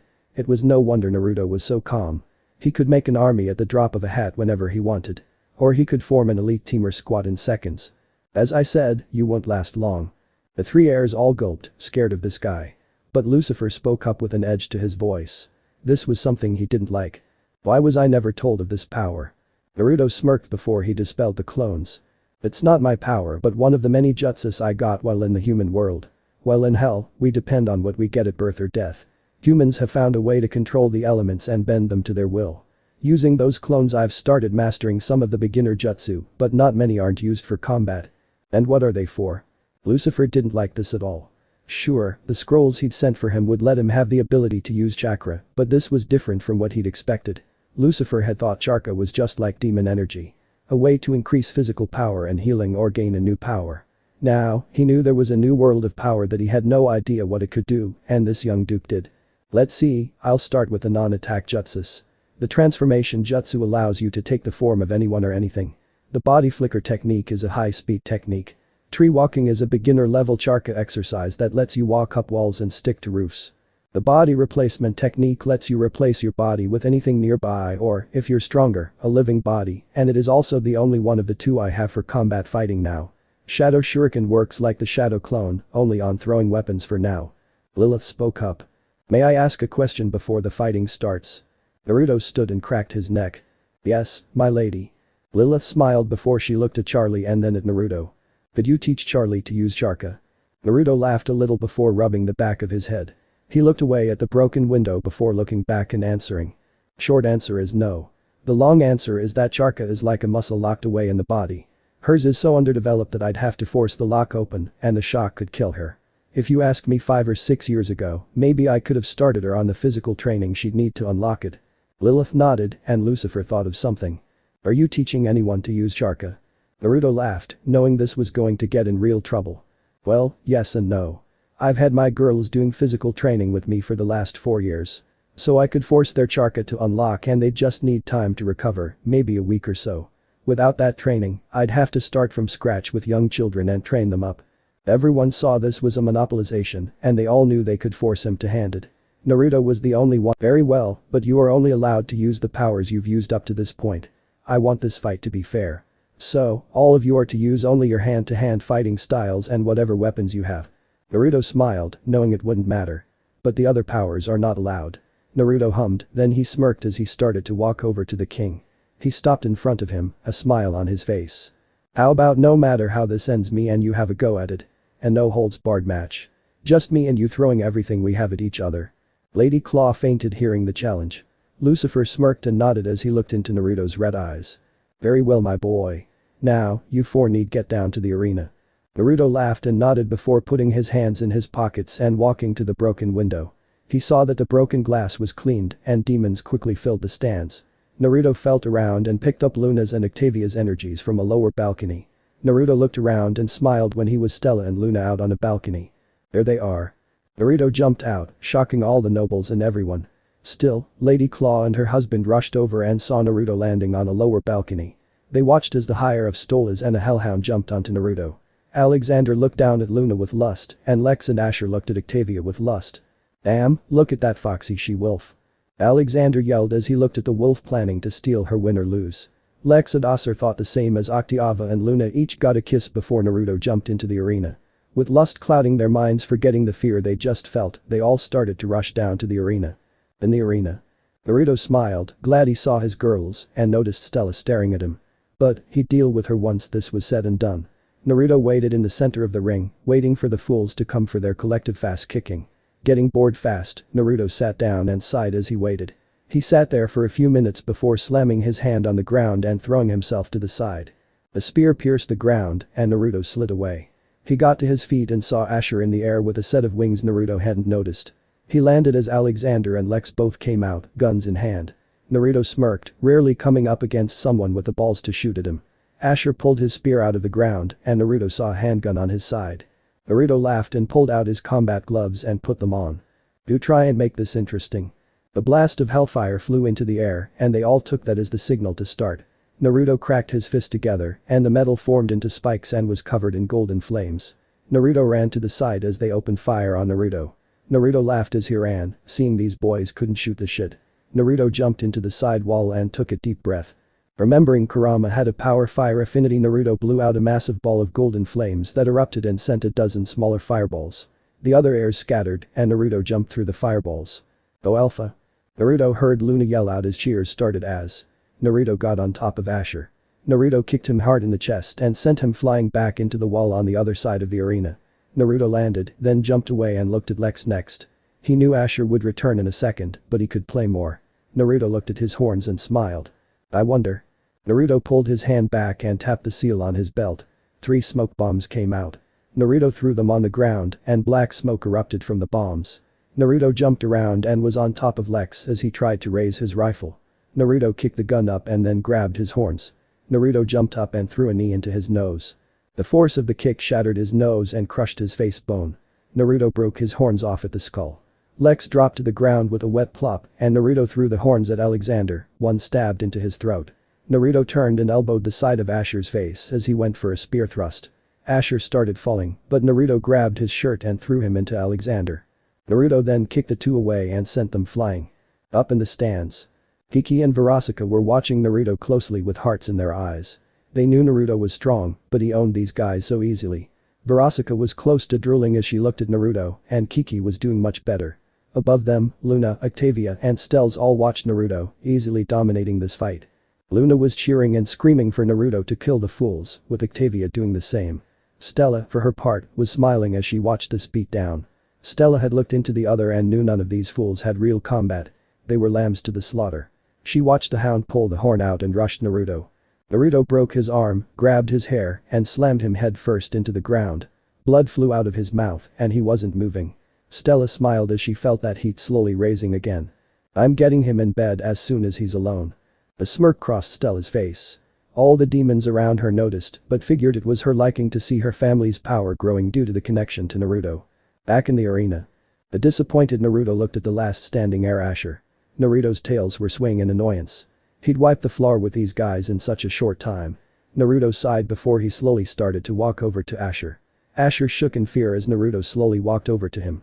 Naruto stopped in front of Asher, and he started sweating as he looked up and into Naruto's red eyes.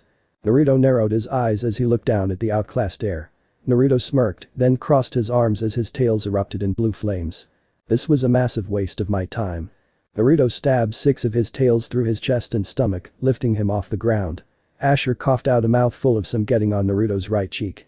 Naruto then ripped his body apart using his tail. Was killing them all really necessary? Naruto turned his head and saw Lucifer standing there. Behind him were 2 royal guards taking the bodies of Alexander and Lex away. They were weak. "Sure, I could have let them go, but you and I both know that they would have come back after me." Lucifer knew he was right but was annoyed, knowing it would fall to the acting leaders to find or have new heirs. Then he sighed before he stabbed his cane into the stone and took his hat and suit coat off. He set the hat and coat on the cane. The demons in the stands froze when they saw him look at Naruto. Clearly they were nowhere near a match. "So why don't me and you have a go at it?" Naruto smiled and turned as he unsealed his weapons belt. Loona and Octavia saw 2 new pouches on the back of the belt. "Well, I guess I finally get to see how I measure up to you." Lucifer laughed as Naruto put the belt on and dug his hands into the new pouches. Naruto got some distance knowing this guy would crush him fast. Naruto needed to know how he was going to play this. Naruto pulled out 6 kunai, 3 in between each hand. Naruto had hidden exploding tags on the handles. Naruto sparked 2 with his charka and then threw them at Lucifer. Everyone wondered what he was thinking before 2 huge explosions came when Lucifer sidestepped the throw. Acting fast, Lucifer jumped away, not knowing how Naruto did then. A shadow appeared above him and he looked up. Naruto was above him and with his arms pulled back. "You better pay more attention." Naruto threw the rest down after sparking the tags. Lucifer was caught up in the blast and landed back on his feet this time. The sleeves of his suit were burnt off. Naruto landed, reached into the left pouch and pulled out 2 shuriken. Then infused them with Kurama's chakra. Naruto threw them at an angel as he pulled out a kunai with a flash bomb tied to the bottom. Lucifer grunted when the 2 shur stabbed into his arms. They burned and golden flames erupted from shuriken. Lucifer quickly ripped them out, annoyed at the way of fighting. He looked up to see a kunai before a large blast of light and sound blinded and deafened him for a moment. Naruto landed in the blink of an eye. Naruto was in front of Lucifer and kicked him hard in the stomach. Lucifer coughed out the air in his lungs and Naruto used his tails to grab his arm as Lucifer's senses came back. He looked at Naruto with a supremely pissed off look in his eyes. Naruto felt fear and let him go, then jumped away. Naruto watched Lucifer as his wounds healed and he cracked his neck as he looked at Naruto. "You know, it's a little annoying. This charka stuff seems to give you plenty of tricks and are a little painful." Lucifer started to walk as his tone grew darker. "But, enough playing around, boy." Lucifer jumped at Naruto breaking the ground under him. Naruto decided to have some fun and jumped into the fight. Naruto figured this could be one of the best fights he'd ever have. Naruto turned in the air and blocked a punch with a kick. A small shock wave of air erupted from where the 2 attacks connected. Naruto was thrown back some and he was annoyed that Lucifer had won that exchange. Lucifer grabbed Naruto's leg, then turned fast and threw Naruto hard down on the ground. Naruto coughed out some blood and now he was pissed. Naruto kicked Lucifer in the face, then grabbed his throat with a tail. "Bastard." Naruto threw his legs back and got onto his hands. Lucifer was pulled off his feet and Naruto used the strength in his tail to throw him over and slammed him face first into the arena floor. Naruto let Lucifer go, then kicked his back and made him bounce across the floor. In the stands. The demons were all silently watching, too stunned to see what was happening. Naruto had taken their king by surprise with weapons. Not only that, but it seemed like he was winning too. Loona and Octavia looked down, planning to drag Naruto back and lock him in the house to ensure he wouldn't die too soon. He's going to get himself killed. Loona and Octavia looked down at a female demon as Lucifer kicked Naruto into the far wall. Loona and Octavia were worried about hearing that. On the other hand, Stella watched this with a smirk still on her face. Thanks to this fight, Stella knew that Naruto would climb to new heights.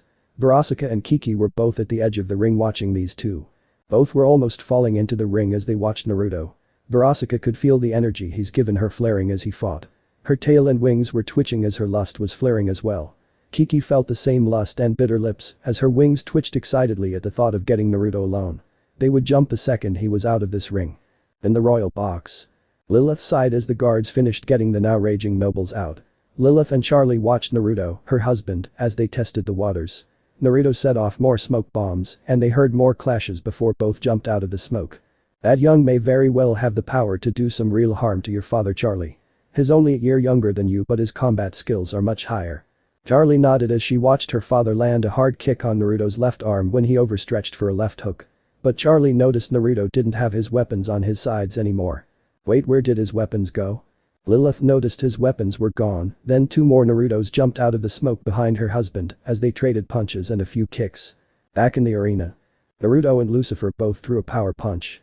Lucifer's landed on Naruto's right cheek, snapping his head to the left.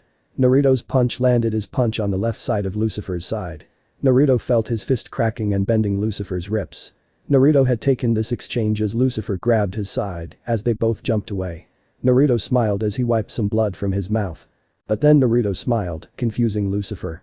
Before Naruto raised two fingers, an explosive tag on Lucifer's chest sparked. Lucifer looked down just as it went off. Lucifer was thrown back from the force of the power of the explosion. The Naruto clone with his guns jumped up and fired at Lucifer. But Lucifer, even with a badly burned chest, turned into his demon form. His horns grew from his head. His eyes glowed red and yellow 8 black wings came out of his back. Enough. A shockwave from the yell punched a huge hole in the clone's chest. The clone with swords got on top of Lucifer. With 2 fast swings, 2 large slashes formed on his chest and he got one more over his right eye. You little bastard. Naruto couldn't move fast enough. Lucifer slammed a powerful kick into Naruto's left arm and the demons in the arena watched his arm break. Loona and Octavia screamed as the force of the attack destroyed the ground under Naruto and Lucifer as Naruto crashed back into the wall. His impact shook the whole arena. Naruto. Octavia screamed before she and Loona rushed out of the room to try and save him. Not far behind were Kik and Veronica, both running around the ring to try and see if Naruto was okay. But, as Loona and Octavia were about to run out into the arena, Stolas stopped them as he pointed to a TV some imps were watching. Charlie had also rushed out with her mother close behind, both knowing Lucifer may just kill Naruto, seeing how much he'd managed to wound him. In the arena. Naruto, badly wounded, pulled himself from the wall with his left arm hanging. With blood dripping from his mouth, Naruto looked across the destroyed arena. Blood ran down his chest, face, and arms, dripping off his tails. His upper clothes were destroyed and his left arm and left ribcage were smashed. He was bruised up and down his body but slowly healing. His weapons were long abandoned as his gable failed. Across from Naruto was Lucifer. His suit was destroyed with 2 large cuts down his chest and a 3rd straight cut over his right eye. Bruises dotted his body as well. Naruto laughed a little, then coughed up some blood as he looked at Lucifer. I guess I still have a way to go. Naruto passed out and then fell face first to the ground. Naruto lay there unconscious, his wound still slowly healing. Lucifer looked down at Naruto. His chest and eye felt like they were on fire as he huffed before he heard screaming. He looked over as Loona and Octavia threw 2 of the doctors aside. Behind them were Stolas and Stella, with 2 succubus landed in the arena. Humming out behind them were his queen and Charlie. One doctor ran up to himself and the others rushed to Naruto. Loona and Octavia shoved the doctor away, not wanting him to touch Naruto. They went to grab Naruto, but Charlie grabbed and pulled them away as the doctor returned to Naruto's side. Ah. Everyone stopped and looked down as Naruto as he started to come around. Naruto grunted as he used his good arm and lifted himself off the ground and the doctor helped him sit up. Thanks, but you need to move your hands. The doctor did as Naruto said, then Naruto covered himself in flames. A few seconds later, the flames died and most of his wounds were fully healed. But his arm and ribs were still badly bruised. The doctor checked his wounds with his magic and found that what must have been smashed bones were now only cracked and badly bruised. The doctor spoke in a shocked tone. Damn, that is one incredible healing ability. Smashed bones and all your other wounds were healed near perfectly. Your bones are still cracked and bruised. With healing like this you'll be healed up in 2 weeks at the earliest." Naruto laughed as the doctor helped Naruto up onto his feet. Once Naruto was up, Loona and Octavia both clung to Naruto. Naruto grunted, used his right arm to hold Loona, and used a tail to hold Octavia. Naruto looked up and saw Stella. Stolas, Kiki, and Verasika are all standing there. In front of them was Charlie. All of them looked relieved. Naruto then looked at Lucifer as his wife, and the doctor wrapped bandages around his chest. "I had fun." Lucifer laughed and nodded as he looked Naruto in the eye. "Me too, and I can't believe you managed to do more damage than Kurama did when we fought." Naruto laughed, happy to hear that. "Well, I guess till next time." Naruto held Loona and Octavia tighter, and they all vanished in blue flames. Lucifer snickered before he felt bloodlust. He and Lilith looked at his daughter and saw the bloodlust coming off all the other women. They both had the same thought as they looked at them. "Oh, that boy is funked." Naruto's home in hell. Naruto, Octavia, and Loona all fell to their bedroom floor. Naruto groaned as Loona and Octavia got off him. Loona helped him set up, and he sighed as he reached around and held his ribs. Naruto sighed as he felt the dulac in his side. Naruto huffed as he looked up at the roof. "So this makes it 2 times I've gotten my face kicked. Can't say I like it much." Loona and Octavia laughed as Naruto got to his feet and held onto his arm. "Well, I need the car. I wanted to get away from there before someone tried to grab me when I couldn't fight back." Loona and Octavia nodded, knowing that, at this point, plenty of demons would have taken the chance to attack Naruto while he in a state where he really couldn't fight back. Naruto started to walk as he pulled his phone out. Loona and Octavia followed him to the hall as they heard Naruto on the phone. "Thanks Spikes. I'm sorry to call you in on your day off. I'll be sure to pay you extra for the trouble." "What? Yeah, I don't mind Stella tagging along. I'm sure she and Stolas want to have a word with me." Naruto hung up the phone and was about to put it up before it rang. Naruto saw the royal family's crest. Naruto sighed and then answered the call as Loona and Octavia walked up to his side. "Hello?" The phone was quiet for a minute before Lucifer's voice came over. "Vanishing like that wasn't nice, Naruto. My daughter wanted to talk with you." Naruto laughed and winced from the pain before he spoke. "Well, you can leave me alone now that I have done your little fighting. I'm through playing along that law you sent to me before I became a duke." There was silence until Lucifer laughed a little. "I see, you're using that law, and what's more I gave it to you." Loona and Octavia were confused, unlike Lucifer, who spoke again. "The law that allows you to have more than one wife also protects you or your children from being forced into a marriage until the 3rd generation. Never thought a law I made could be used against me like this." Naruto smiled, and everyone on both ends of the phone was quiet. Naruto had Lucifer in checkmate before the game even started. On the other end of the call, Charlie and Lilith looked at Lucifer as he sat in a chair, looking down at his phone. Naruto had outsmarted them, and they realized Naruto had done all this. Just do it. He'd picked a fight to see where he stood in power compared to Lucifer. "Naruto my boy, you're to come to the castle once those wounds on your side and arm are healed up." They heard a little laugh, then Naruto spoke up. "Yes my king. But, please keep the princess and our queen away just in case we come to blows again." Lucifer frowned, and dark energy started to come from him. Lucifer was pissed knowing Naruto had outsmarted him, and now was rubbing in that he did it. Lucifer also remembered that crushed look on his daughter's face. Lucifer hated anyone or anything that upset his wife, but would destroy anyone who dared hurt or upset his daughter. Lucifer didn't care about the law or the girls Naruto was with. Lucifer would force him onto the funking ship even if he had to break some bones. "I promise Naruto we'll get along just fine. Besides, you're going to spend time with Charlie, even if I have to force you two to spend time together." Naruto laughed on the other side of the phone before he spoke. "Well, I'm sure you tear me apart to make the princess happy, but we both know what this fight is going to do for both our reputations. My will grow and your power will be in question that someone so young managed to wound you. Any action right now could lead demons to think you fear that I may be able to take that throne by force instead of marriage. Do we really want them thinking that?" Lucifer's right eye twitched as Naruto called his bluff, and Lucifer knew Naruto was right. Any violent action against Naruto would look like he was acting out of fear, not that he'd won the throne. Lucifer looked at his family and showed both Charlie and Lilith didn't know what to say. Naruto now checkmated them, and for the first time in Hell's history, Lucifer was not in the winning position.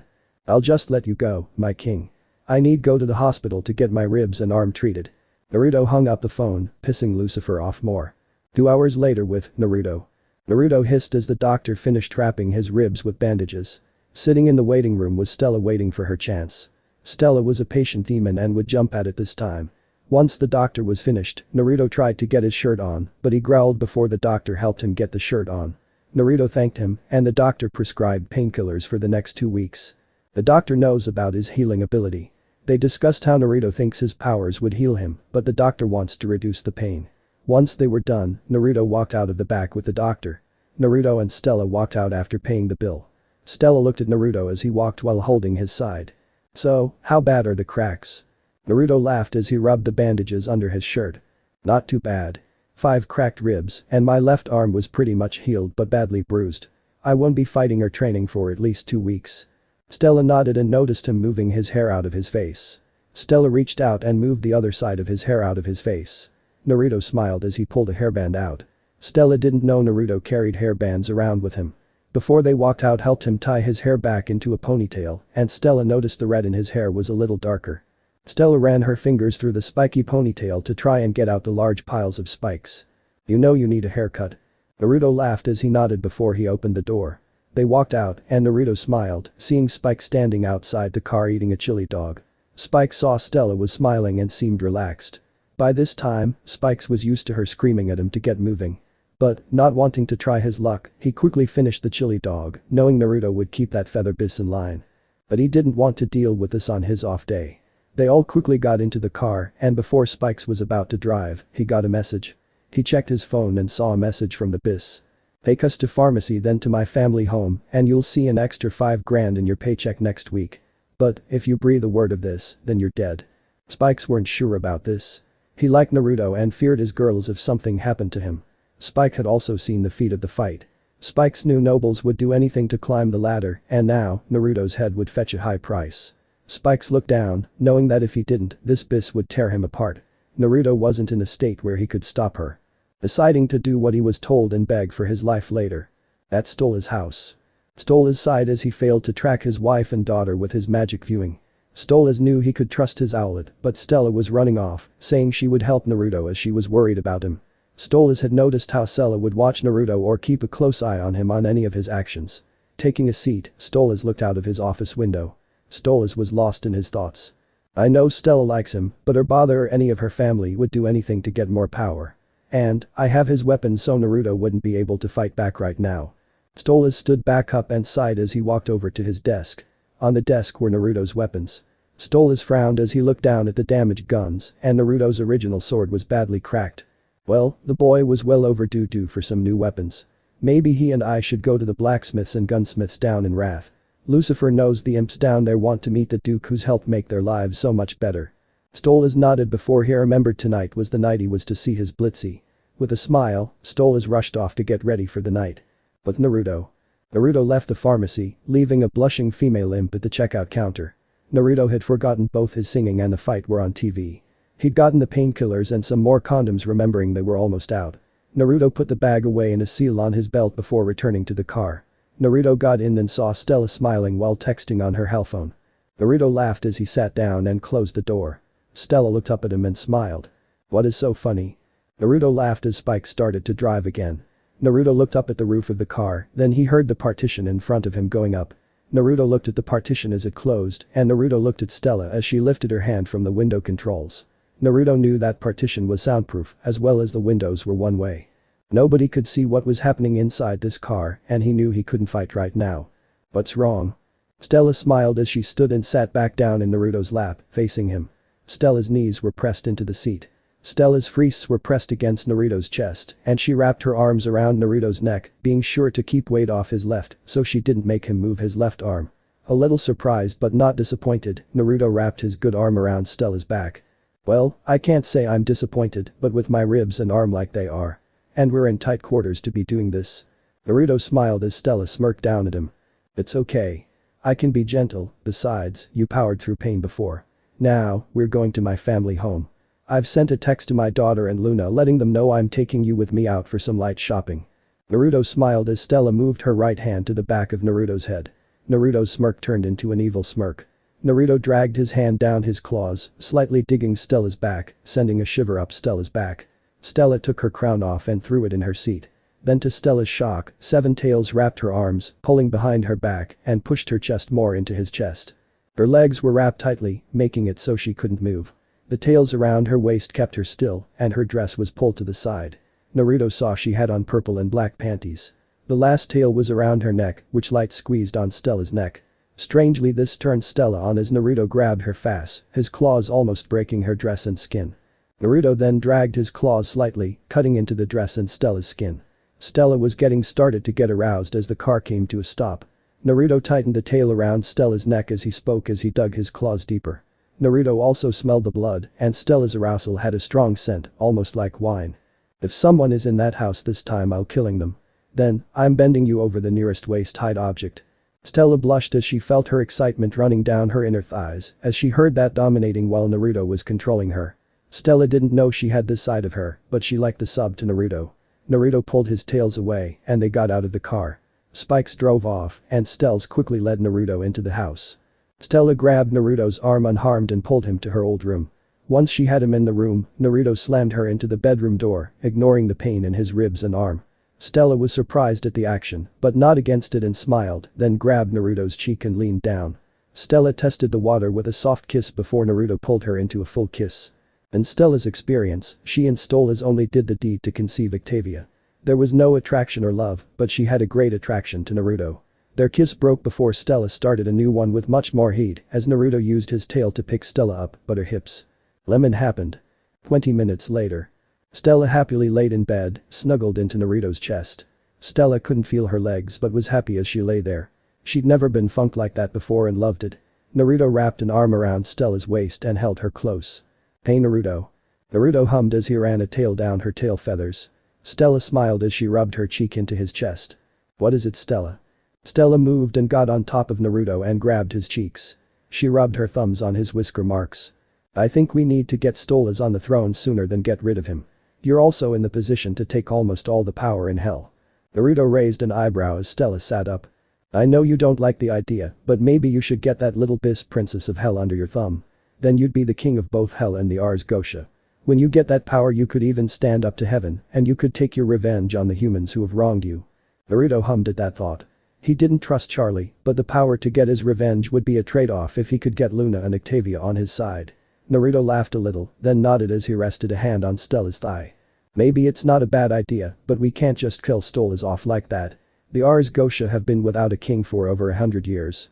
I've only started to get Wrath back under control with the help of my clones, along with the active mayor of Wrath. All the paperwork is done, but it will still take a few years to see the results. Plus, we'll still deal with the fallout of making Stolas the Ars Gotia king. Octavia has to be confirmed as the next Ars Gotia queen. I also have to think of Loona. I don't want demons to keep thinking she's just a toy. Before the fight, I've killed more than a few for calling her that." Stella's smile dropped a little bit. Stella knew Naruto valued Loona as much as he did Octavia. Then Stella saw Naruto thinking. "I got an idea. How does this sound? Any kids I have with Octavia will be the heirs of the Ars Gotia. I can pick the new Duke of Wrath from the pups Loona and I will have." Stella lost more of her smile, but knew that was a fight she didn't want. "Besides all that, what about us?" Stella wasn't sure what to say. But then she blushed as she laid back down on Naruto's chest. The annoyance Stella was feeling faded away as she heard Naruto's heartbeat. "I want these to continue. I've never felt like this before or felt such passion." Naruto laughed as he moved his unharmed arm and ran his hand down her head feathers. He sighed as he wrapped his arm around her and sat down. Stella sat on Naruto's lap and kissed her quickly before he moved to get up. Stella quickly moved and Naruto helped her to her feet. Stella then walked over to her dresser. Stella was glad she kept some clothes here for the time she and Stolas fought. She slipped on a new pair of black lace panties and grabbed her phone. "I'll call myself a car. You may want to use that fire trick to go to a store and buy a few things. Maybe go to your office. I heard Stolas talking to that imp boss of yours. Something about a pair of succubus coming in today looking for you. Luckily for them your hound wasn't there the last couple of days." Naruto groaned, already knowing what she was talking about. "Well, I need a couple of new vests anyways. I'll go and deal with the office problems first." Naruto grabbed his clothes off the floor and quickly got dressed, then kissed Stella's cheek one last time before he vanished in blue flames. Stella smiled as she looked at where he was a moment ago. Stella smiled and then fixed her dress, already starting to plan for them to have another time soon. At IMP with Loona and Octavia. Loona and Octavia walked into the imp office to the side of a battle going on in the office. "What the heaven?" Octavia yelled before Loona grabbed her and dropped them to the ground, making a bullet miss her chest. Millie dodged a knife in the IMP office as she, Blitz, and Moxie tried to get these two succubus out of the office, sick of these two. They'd come in looking for Naruto. Blitz and the blonde one were in a screaming match before they left this morning, and now they were back, yelling for him to tell them where Naruto was. As Millie was about to jump out to kill the blue-haired one, a blue fireball erupted in the middle of the office. Millie stood up and everyone stepped back. A second later, Naruto appeared, stretching his arms with his eyes closed. "Okay, Blitz. Stella told me you were having some trouble." Naruto screamed as Kiki tackled him, with Verosika yelling for Kiki not to let him escape again. Naruto gulped as she looked into the happy and hungry look in Kiki's eyes. Loona and Octavia both got to their feet, ready to kill. "Ah shit, not again." Kiki laughed before she grabbed Naruto's collar and pulled him up as she stood. Kiki knew his wounds from before would let her keep control this time. "Hey, get off him." Kiki looked to the side as Loona tackled Kiki and slammed her to the ground with her hands around Kiki's throat. Octavia kicked Verosika away before she grabbed Naruto's good and pulled him up while she glared at the pissed Verosika as Kiki kicked Loona off. But Naruto snapped then he saw Loona get kicked in the chest. He let all his power free. All the windows around the men in the building shattered and the building and surrounding buildings shook as Naruto was covered in the gold aura. Verosika and Kiki shook lust and fear in their eyes. Loona and Octavia were shocked but had a better ability to withstand this force. Moxie, Millie, and Blitz were trying to stay conscious since they'd never felt this level of power up close before. Naruto glared down at Kiki as Loona came to his side. "If you ever kick or hurt one of my girls again, I'll flatten a whole level the whole pride ring to make sure I get you." Kiki and Verosika were both incredibly turned on and scared simultaneously. After a few seconds later Naruto calmed down and sighed as he looked down at the two. "You two have a minute to explain what the hell is going on." Verosika nodded as she stood up and spoke. "We wanted to track you down after you ditched us at the bar. We were pissed you turned us down, but we're glad you shared some of your power with us so we didn't have to find it somewhere else. We also wanted to hire Mtayo guard us when we go topside for my gigs." Loona and Octavia knew about energy thanks to Naruto. They also knew what had happened and were a little pissed about it, but let it go. Naruto sighed before he nodded his head. "Well, talk tomorrow and we'll talk about all the details of any business deals then too." Verosika and Kiki nodded, happy to hear that, then they quickly left. Loona and Octavia looked at one another and then nodded. They would not let any of these beasts take their man away. So this part ends here. I hope you guys enjoyed this video, so quickly like this video for second part of this series. And comment down below your thoughts about this series. And now it's time for me to go, bye.